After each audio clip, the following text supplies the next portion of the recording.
There are would-be murderers all round the world who want to kill you and me and themselves because they're motivated by what they think is the highest ideal. Of course, politics are important. Iraq, Palestine, even social deprivation in Bradford.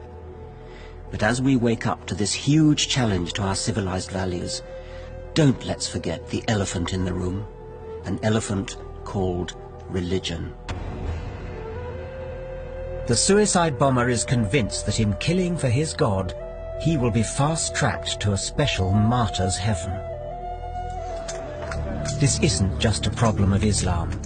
In this program, I want to examine that dangerous thing that's common to Judaism and Christianity as well. The process of non-thinking called faith. I'm a scientist, and I believe there is a profound contradiction between science and religious belief. There is no well-demonstrated reason to believe in God. And I think the idea of a divine creator belittles the elegant reality of the universe. The 21st century should be an age of reason, yet irrational, militant faith is back on the march. Religious extremism is implicated in the world's most bitter and unending conflicts. We want the non-Muslims off the lands of Muhammad. We want the kuffar out of it. America too has its own fundamentalists. The issue for the next generation is going to be the Islamification of Europe. And in Britain, even as we live in the shadow of holy terror, our government wants to restrict our freedom to criticize religion. Science, we are told, should not tread on the toes of theology. But why should scientists tiptoe respectfully away? The time has come for people of reason to say enough is enough. Religious faith discourages independent thought, it's divisive, and it's dangerous.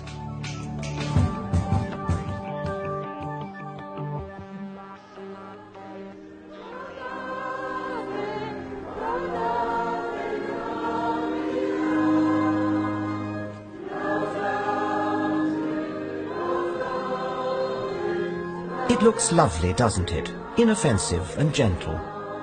But isn't this the beginning of that slippery slope that leads to young men with rucksack bombs on the tube?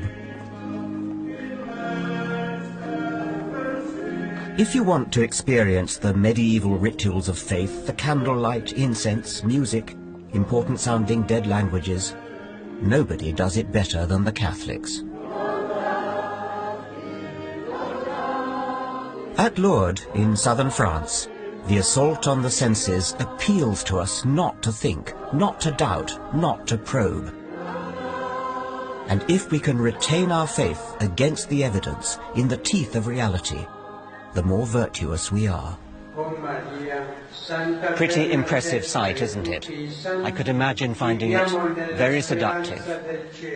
Partly because of the tremendous feeling of group solidarity that there must be. If you have the delusion that you're Napoleon, it must be a fairly lonely feeling because nobody else agrees with you. Your faith that you're Napoleon needs a lot of shoring up. But these people here, thousands of people, all have exactly the same delusion. And that must give wonderful reinforcement to their faith.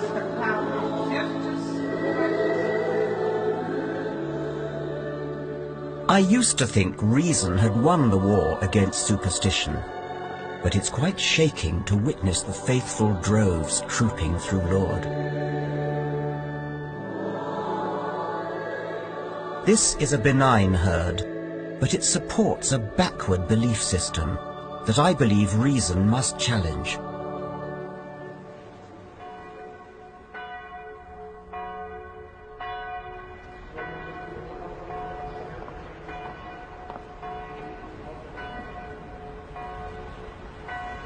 Daylight reveals more of this shrine, where a myth is perpetuated that a virgin who gave birth, Christ's Mother Mary, appeared here once to an impressionable, and I do mean impressionable, young girl.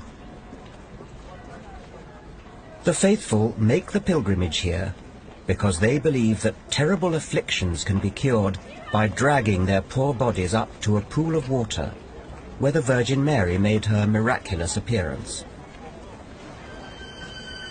In reality, they're probably more likely to catch something from the thousands of other pilgrims who've wallowed in the same water.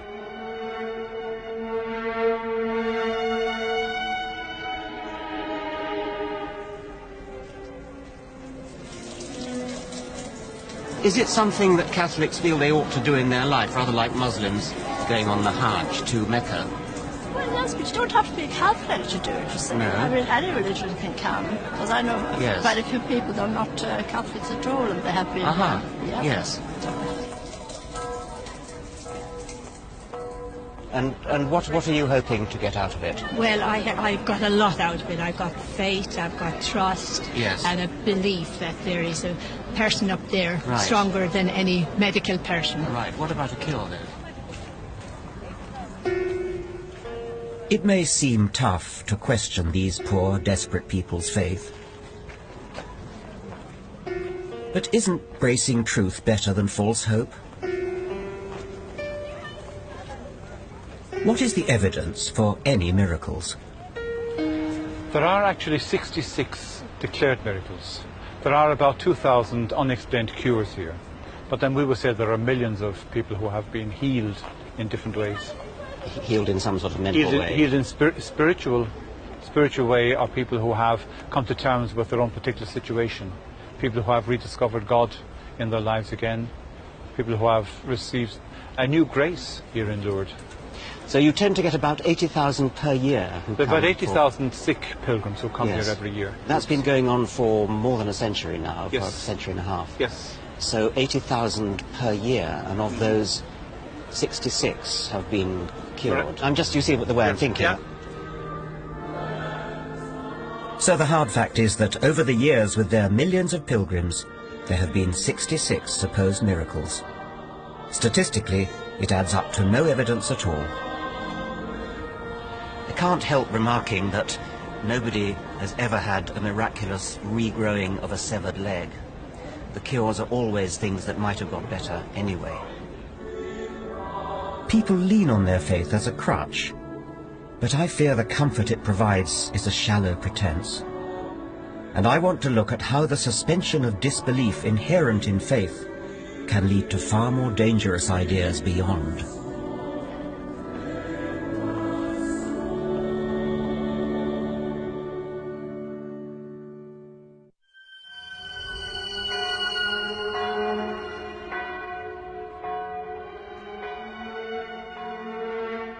People like to say that faith and science can live together side by side, but I don't think they can. They're deeply opposed. Science is a discipline of investigation and constructive doubt, questing with logic, evidence and reason to draw conclusions. Faith, by stark contrast, demands a positive suspension of critical faculties. Science proceeds by setting up hypotheses, ideas or models, and then attempts to disprove them. So a scientist is constantly asking questions, being skeptical. Religion is about turning untested belief into unshakable truth through the power of institutions and the passage of time.